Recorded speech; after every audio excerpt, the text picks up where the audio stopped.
Assalamualaikum warahmatullahi wabarakatuh. Selamat pagi.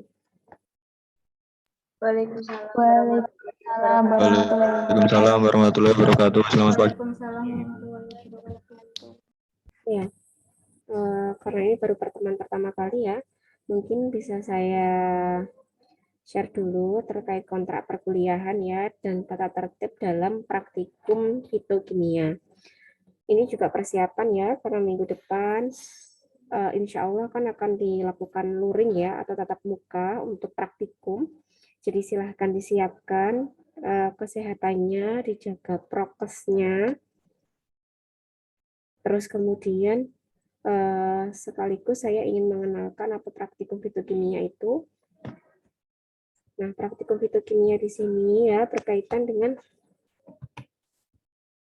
senyawa metabolit dari tanaman-tanaman, terus kemudian kita akan melakukan penapisan fitokimia, lalu kita lakukan identifikasi secara kualitatif ya, dan kuantitatif. Terus kemudian, itu adalah gambaran umumnya. Yang pertama saya ingin memperkenalkan Anda tentang tata tertib laboratorium di biologi farmasi ketika nanti tatap muka ya, atau masuk secara langsung ya. Jangan lupa karena ini masih masa-masa pandemi, tetap dijaga prokesnya ya, tetap gunakan peralatan medis untuk melindungi diri, masker, terus kemudian juga siapkan handscoon ya, atau kaos tangan, terus kemudian jas praktikum, jangan lupa, kalau bisa sih maskernya double ya, malah bagus ya, jadi masker medis dan masker kain. Terus kemudian kalau bisa silahkan membawa hand sanitizer sendiri-sendiri ya, walaupun di sini disiapkan dan diminta untuk mencuci tangan ya. Yang perempuan berjilbab harus rapi ya, jangan sampai jilbabnya itu tidak rapi dan kemudian tidak mengganggu aktivitasnya dalam praktikum ya. Masukkan ke dalam jas yang rapi. Yang perempuan yang tidak berjilbab ya, mohon rambutnya untuk dikuncir ya. Misalnya nih contoh seperti Mbak Nadia Nur nih. Nah, itu kan rambutnya kan panjang. Silahkan waktu tatap muka besok praktikum rambutnya dikuncir yang rapi ya, di belakang gitu, supaya tidak mengganggu aktivitasnya dalam praktikum. Terus kemudian yang laki-laki, bagi yang rambutnya panjang yang laki-laki ya, tolong dirapikan. Kita kan background-nya sekolah kesehatan ya, kuliah kesehatan, apalagi farmasi, tenaga teknis kefarmasian. Jadi cerminkan Anda itu benar-benar jadi sorotan gitu ya, jadi harus rapi. Terus kalau ada yang diwarna-warni rambutnya ya, selama kita daring, baik itu laki-laki atau perempuan, silakan dirapikan sendiri ya. Terus kemudian, nah nanti kita ada diskusi dulu ya sebelum praktikum dimulai atau responsi. Dan kemudian ada ACC atau konfirmasi ke dosen ya, atau laboran yang ada di lab. Jadi benar-benar sudah diperbolehkan praktikum atau belum. Terus kemudian saya juga berpesan hati-hati dalam menggunakan peralatan di laboratorium ya. Jadi kalau ada yang memecahkan atau apa, itu menjadi tanggungan Anda sendiri-sendiri.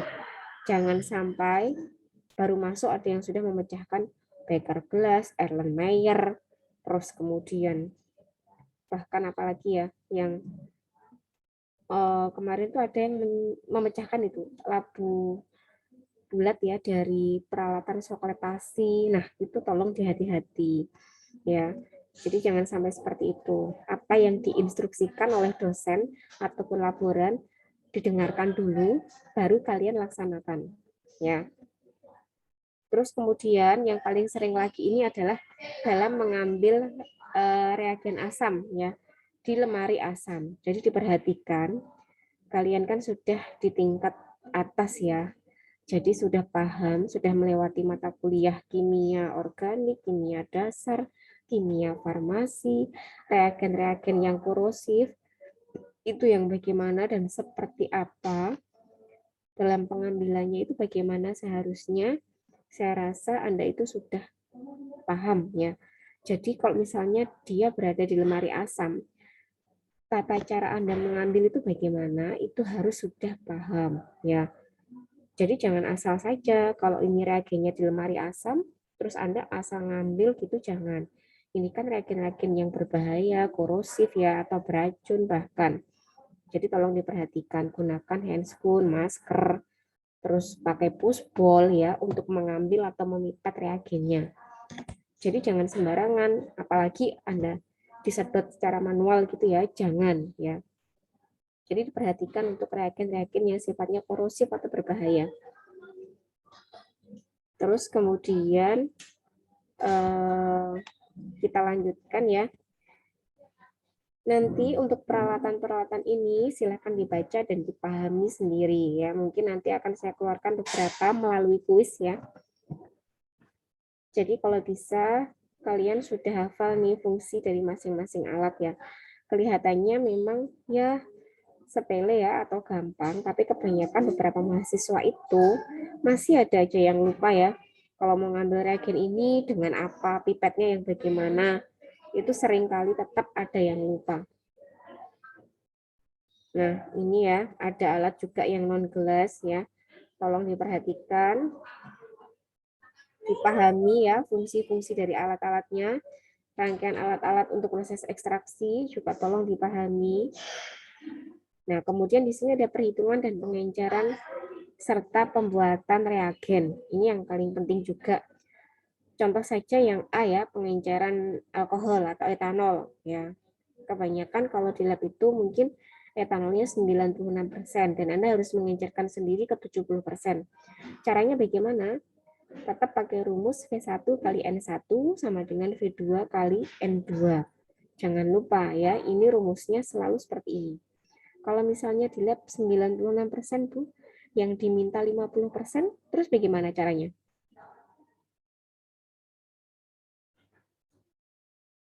Ada yang bisa? Yang diminta? Oh iya, silakan. Siapa ini yang mau jawab? Ragil, Bu. Ragil, iya silakan Ragil. Tadi yang diminta berapa, Bu? 50? Ya, 56? 50%. 50%. Kalau yang diketahui berarti V1 dikalikan 96% sama dengan 300 mili dikalikan 50%. Ya, betul ya. Jadi tinggal diganti saja dengan yang diminta ya, yang ini ya. Ini kan yang sudah ada di lab. Nah, yang sudah ada di lab ini volumenya yang dicari, ya Mbak ya. Betul ya. Jadi ini yang dicari V1-nya ini. Sama nanti 50% tinggal mengganti ini. Karena yang diminta tadi kan 70%, yang ada 96%. Nah, berapa sih volume etanol dari konsentrasi 96% ini yang harus ditambahkan supaya nanti konsentrasinya itu sama dengan 70%. Ternyata di sini tinggal menambahkan 81,25 mili.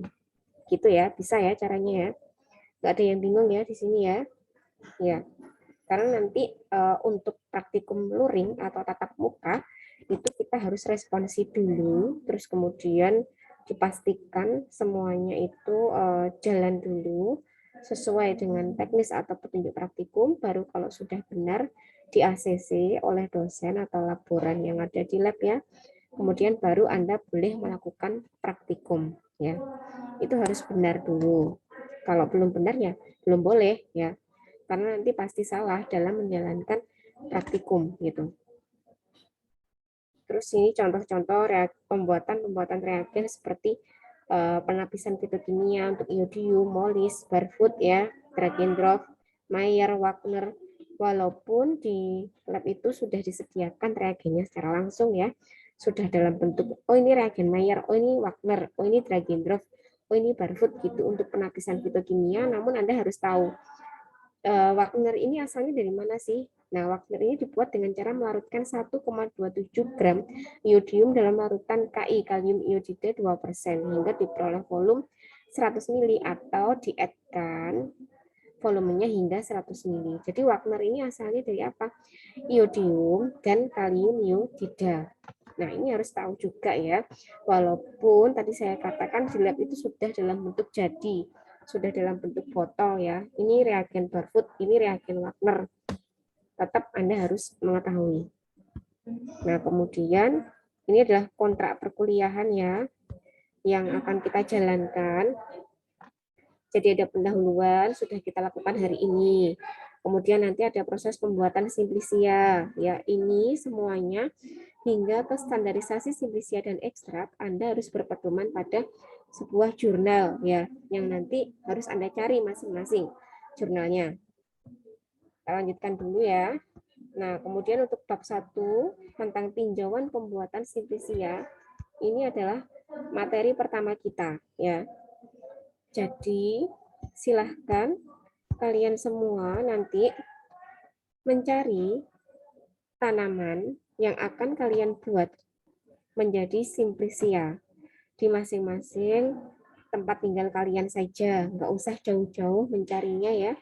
Jadi kira-kira yang di sekitar tempat tinggal kalian itu yang berpotensi untuk bisa dikembangkan menjadi bahan baku obat tradisional itu dari tanaman apa? Contoh nih tadi punyanya Mbak Ragil misalnya, di daerahnya Ragil itu mungkin di sekitar rumahnya ya, atau dia menanam sendiri jahe misalnya, ya boleh itu dipakai ya jahe.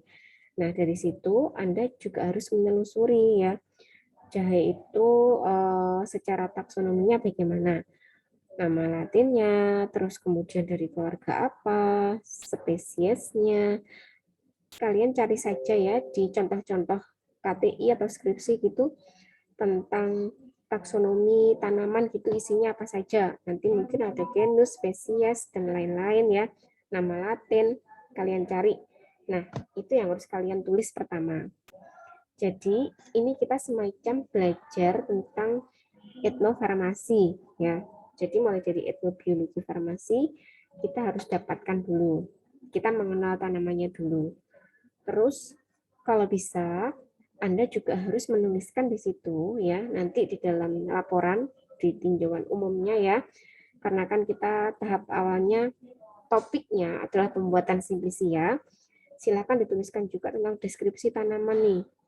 Misalnya jahe itu cocoknya tumbuh di lingkungan yang bagaimana, terus cara perawatannya seperti apa, kemudian jahe itu bentuknya bagaimana, yang diambil atau yang berpotensi itu bentuk dari jahe itu yang mana, rizomanya misalnya. Nah, rizomanya itu yang seperti apa? Ya, warnanya, kemudian besar ukurannya. Kalau bisa kalian deskripsikan seperti itu. Sama, kalian cari saja contoh dalam KTI, skripsi ya, atau jurnal-jurnal begitu yang berkaitan tentang deskripsi dari tanaman. Caranya seperti itu ya. Terus kemudian lagi nih, karena kita kan mau membuat simplisia. Jadi perhatikan, tadi kan sudah mengenal secara awal ya, simplisia atau tanaman yang akan kita ambil itu seperti apa, hingga kita mendeskripsikan yang akan kita masukkan dalam laporan praktikum nanti ya. Jadi untuk laporan praktikumnya itu, nanti akan ada laporan individu dan laporan kelompok. Sebenarnya laporannya itu cukup kelompok. Namun karena kita kan posisi saat ini kan masih daring ya, belum tatap muka. Daripada nanti kalian kelompokan itu susah, silahkan dibuat sendiri-sendiri dulu. Nah, minggu depan itu kan kita masuknya kan sesuai jadwal yang ada di Oasis ya, dan kelasnya juga. Nah, terus kemudian untuk kelompok kecilnya, itu kan menyesuaikan meja di lab ya, seperti biasanya kapasitasnya berapa? 4 orang kan? Silahkan nanti PJMK membentuk kelompok kecil di dalam kelas itu ada kelompok kecil lagi ya, kelompok kecil yang menyesuaikan kapasitas per meja di lab yaitu 4 mahasiswa per meja. Silakan nanti dibagi sendiri oleh PJMK ya, Mbak PJMK tadi siapa, Puput Indah ya. Bisa ya Mbak membagi sendiri. Jadi per kelompok kecil itu isinya adalah 4 mahasiswa ya, silahkan nanti dibagi. Nah kemudian minggu depan itu kan kita kalau jadi ini luring ya atau tatap muka, nanti laporannya itu dalam bentuk laporan kelompok, namun individu tetap harus punya Karena apa? Nanti akan kita lakukan sesi diskusi yang di awal tadi ya. Sudah saya terangkan harus ada diskusi atau responsi dulu. Jadi akan kita tanyai satu-satu, walaupun tetap kerjanya itu per meja ya. Dan meja itu isinya 4 mahasiswa. Ketika maju ke depan dalam satu meja itu 4 orang itu akan kita tanyakan satu-satu. Ya, jadi akan kita tanyai satu-satu berkaitan dengan topik yang dipraktikumkan. Nah, penilaiannya pun itu juga individu. Jadi tolong benar-benar belajar ya. Jadi tidak ada nih yang misalnya Ragil, Puput Indah, Miranda, Raini misalnya dalam satu kelompok. Nggak ada nih misalnya Raini yang nggak bisa jawab terus kemudian dijawab oleh Miranda yang dapat nilainya Raini, itu nggak bisa. Jadi tetap nilainya itu berdasarkan individu. Oleh karena itu, itulah manfaatnya diskusi ya. Jadi tetap belajar secara individu, namun secara teknis praktikum pengerjaannya itu kelompok. Dan kalian tetap harus paham satu persatu secara individu. Ya. Izin bertanya, Bu. Ya. Itu kan individu namun kelompok ya, Bu, atau kelompok namun individu. Untuk kita simplisianya itu berarti kalau semuanya satu kelompok itu pas sekarang kan lagi individu, itu juga sama atau yang cuma beda-beda gitu, Bu? Jadi begini, untuk saat ini kan kita kan belum menjalankan tatap muka ya. Masih kemungkinan kan minggu depan ya. Itu kan semoga minggu depan itu kan kita luring atau tatap muka. Nah, untuk saat ini simplisianya silakan kalian mencari secara individu. Jadi kalian belajar secara individu bagaimana mencari dan intinya adalah mendapatkan sebuah tanaman yang memang itu menurut kalian itu potensi untuk dikembangkan menjadi bahan baku obat tradisional. Karena nanti ini saya minta juga untuk mengumpulkan videonya. Makanya saya buat individu saja. Jadi selain laporan tertulis yang harus kalian masukkan dalam laporan praktikum nanti ya, untuk pembuatan simplisia ini, kalian juga harus membuat video. Jadi direkam ya, dalam kalian mencari tanaman yang berpotensi itu seperti apa, hingga kalian memetik atau memanen tanaman itu, terus kemudian kalian keringkan jadi simplisia, prosesnya bagaimana itu kalian rekam ya, kalian jadikan sebuah video yang bagus. Terus hingga kalian menjadikan tanaman tersebut simplisia hingga serbuk simplisia halus. Jadi sudah, kalau bisa sih sudah dihaluskan dalam bentuk serbuk simplisia gitu. Tapi prosesnya itu kalian dokumentasikan dalam bentuk video begitu. Oleh karena itu saya minta individu saja dulu. Nah kan kalau misalnya kelompok susah nanti kalian harus kemana-kemana gitu ya, saling rekam-rekam kan susah. Lebih baik individu dulu, baru kemudian minggu depan kalau kita luring, nah kita tentukan nih. Misalnya tadi Ragil, Puput, Nadia, Raini dalam satu kelompok kecil ya, dalam satu kelompok per meja itu. Misalnya Nadia tadi tanamannya kunci, kemudian Raini itu temulawak, kemudian Puput itu misalnya lidah buaya, kemudian Ragil misalnya jahe. Nah, kira-kira simplisinya siapa nih yang mau dipakai gitu ya? Silahkan, bebas mau pilih simplisianya siapa. Bebas mau pilih serbuk simplisia yang mana yang mau kita perlakukan untuk praktikum selanjutnya, yaitu ekstraksi. Begitu kan? Jelas ya? Ya. Jelas. Jadi silahkan ditentukan, dipilih bebas. Jadi yang lainnya bisa disimpan untuk praktikum-praktikum selanjutnya di topik yang lain. Begitu. Jadi jangan dibuang ya serbuk simplisianya yang belum kepakai. Itu kan kalian buatnya juga dengan apa jerih payah ya, direkam kemudian didokumentasikan yang bagus gitu. Jadi tolong disimpan dulu, itu nanti akan berguna untuk topik praktikum kita selanjutnya. Baik, terima kasih, Bu. Lalu saya izin bertanya lagi, apakah boleh, Bu? Boleh. Ini kan dari teman-teman ada yang masih di luar kota ya, Bu. Di luar Pulau Jawa, masih ada yang di NTB. Nah, itu kita itu masuknya sudah fix minggu depan, sama kita itu masuknya itu gimana ya Bu, dari satu kelompok C ini nanti dibagi, masuknya itu dibagi per kelompok lagi atau gimana, kan ini masih pandemi gitu Bu, apa tetap satu kelompok C jadi satu kelas? Terima kasih Bu. Ya, sebentar ya, saya bukakan dulu untuk praktikum fitokimia kan ya. Kemungkinan itu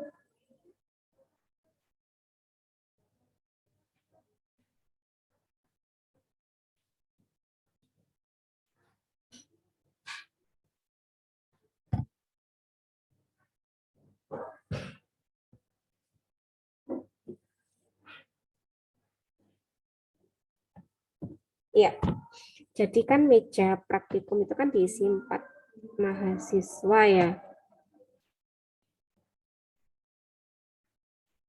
Itu ada 1, 2, 3, 4, 5, 6 harusnya ya. Pas 24 kan ya.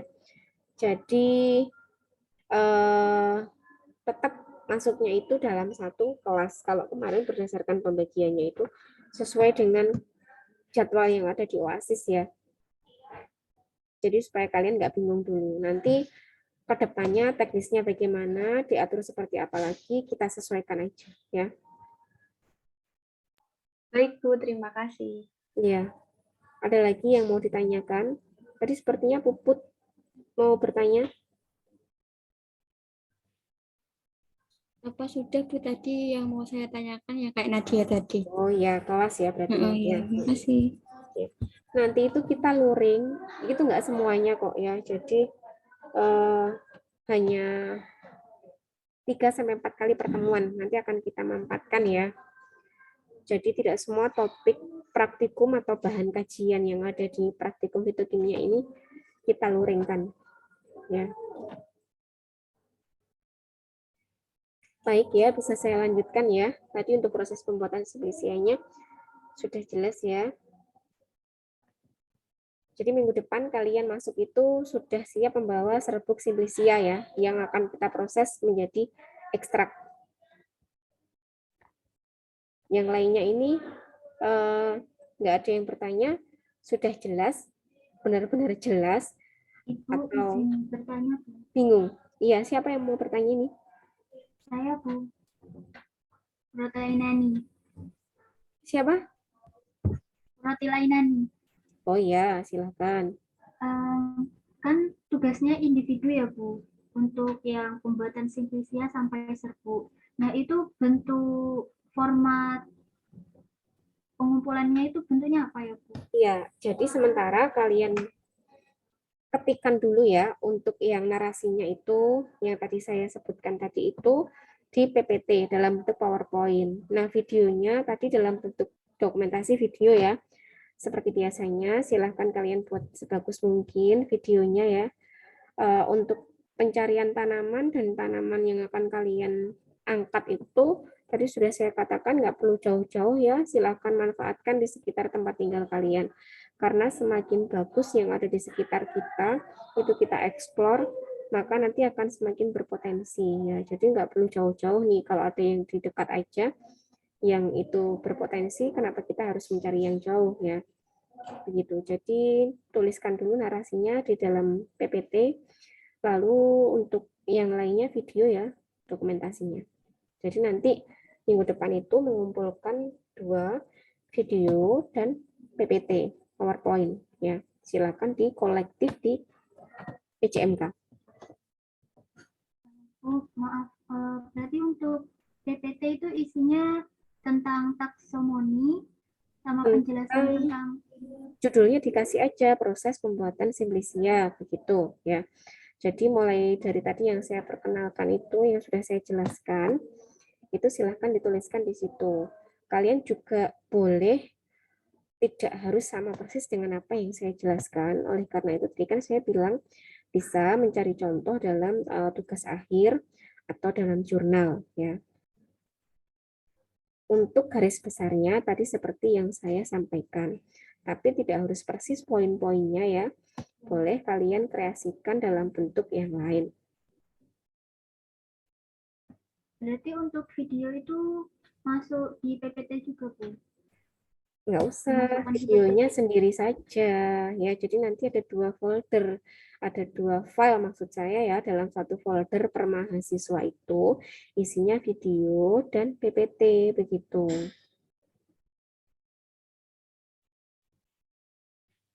Baik, Bu. Terima kasih. Ya, sama-sama. Ada lagi yang ingin ditanyakan? Saya izin bertanya lagi, Bu. Ya, Nadia silakan. Tadi kan kita sebelum ini kan mencari jurnal terlebih dahulu, sedangkan kita itu belum pernah membuat simplisia sama sekali. Jadi kita itu step by step-nya melihat di jurnal tersebut ya, Bu. Terima kasih. Ya, saya punya ya contohnya, dan kalian bisa lihat di YouTube juga ya, beberapa proses atau pembuatan simplisia itu seperti apa.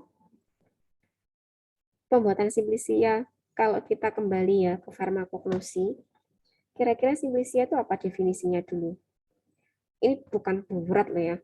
Kayaknya pertanyaannya dia itu berat gitu ya. Belum pernah membuat simplisia, Bu. Padahal simplisia adalah tanpa dinyatakan lain, dia hanya mengalami proses pengeringan saja. Ya, masih ingat ya, kalau dari tanaman yang kita pilih, kemudian kita sudah fix nih, kita angkat tanaman jahe misalnya. Ya, bagaimana sih cara pembuatan simplisia ya tanpa dinyatakan lain, dia hanya mengalami proses pengeringan saja. Nah, untuk proses pengeringan sendiri itu ada berapa macam? Masih ingat? Mungkin di farmakognosi sudah pernah disinggung proses pengeringan. Pengeringan secara langsung yang Heeh. sinar matahari, Langsung sama pengeringan open. secara open, Iya, sama betul. yang ditutupi. Iya, betul sekali Nadia ya. Jadi ada pengeringan dengan sinar matahari langsung dengan alat yaitu oven. Perhatikan suhunya ya. Kemudian ada yang diangin-anginkan. Hanya seperti itu saja kan simplisia sudah jadi ya. Jadi tidak perlu melakukan proses yang berat ya untuk pembuatan simplisia. Namun ini diperlukan keterampilan. Jadi supaya kalian mengerti ya, mungkin waktu di praktikum farmakognosi sudah pernah diminta membuat simplisia. Sudah belum? Belum. Belum ya? Waktu Oh ya, sudah. Berarti farmakognosi cuma PPT, Bu. oh ya. Berarti di praktikum fitokimia ini ya, kebetulan nggak apa-apa nanti kita lakukan ya. Walaupun ini seharusnya di farmakognosi ya, kita lanjut ke ekstrak gitu kan fitokimianya. Tapi nggak apa-apa, kita lakukan dari dasar ya, supaya nanti kalian lebih mengenal lagi. Ya. Sudah seperti itu saja untuk proses pembuatan simplisianya. Ya. Nah, di sini itu ada beberapa jenis simplisia ya. Bisa dilihat di layar, simplisia nabati, hewani, dan mineral. Kalau kebanyakan yang kalian gunakan ya dari tanaman, berarti kan dia masuk ke dalam simplisia apa? Nabati, Bu. Ya, nabati ya. Jadi dari sini nih yang akan kita eksplor nanti ya. Terus kemudian, nah ini ada beberapa pengenalan atau penjabaran dari proses pembuatan simplisia. Termasuk kita harus mengenal, nah ini dalam membuat video nanti ya, kalian perhatikan bentuknya secara fisik ya, dari sifat-sifat fisik simplisia sebelum kalian haluskan itu ya. Kalau perlu kalian deskripsikan dalam bentuknya apa, kemudian baunya bagaimana, rasanya seperti apa ya, warnanya bagaimana. Kalian bandingkan dengan yang sudah kalian serbuk halus. Sama organolatisnya itu bagaimana, bentuknya seperti apa, baunya bagaimana, warnanya seperti apa. Ya. Jadi ini sangat berpengaruh sekali. Nah, di sini juga menyertakan bagaimana dalam keadaan kering atau kondisi kering, bahwa simplisia yang bagus itu kadar airnya itu kurang dari 10%. Ya. Jadi ini nanti sangat menentukan hasil dari pengujian kita untuk proses praktikum selanjutnya di mata kuliah fitokimia. Kemudian di sini juga dibahas nih bagaimana tentang pemanenan dan preparasi simplisia. Nah, sama kalian juga harus belajar seperti ini, harus belajar mengenal ya. Karena ini sangat berpengaruh pada kualitas ya. Kalau nanti di akhir kita akan belajar ya, di akhir fitokimia itu ya, di mata kuliah atau di topik terakhir dalam praktikum fitokimia kita akan belajar mengenal tentang karakterisasi ya atau standarisasi dari simplisia dan ekstrak. Nah, nanti akan berkaitan dengan ini. proses pemanenan, serta preparasi dari Simplicia. Yang semuanya itu akan berpengaruh pada kualitas dari tanaman tersebut sebagai bahan baku obat tradisional. Ya. Dari sini ada yang ditanyakan sebelum saya lanjutkan. Nah, di sini nih ada tahapannya ya sebenarnya. Kalau kalian buka buku petunjuk praktikum, ini sudah saya share di grup atau belum? Belum, Bu. Baik, nanti Belum, saya Bu. bagikan di grup ya. Grup Telegram yang sudah kita buat. Oke. Nah, ini ada pengumpulan, kemudian kita sortasi nih, harus kita pilih ya. Ada pencucian, perajangan, pengeringan, sortasi kering, pengepakan, penyimpanan, dan pemeriksaan. Sudah jadi, beginilah proses atau tahapan pembuatan Simplicia ya. Nanti akan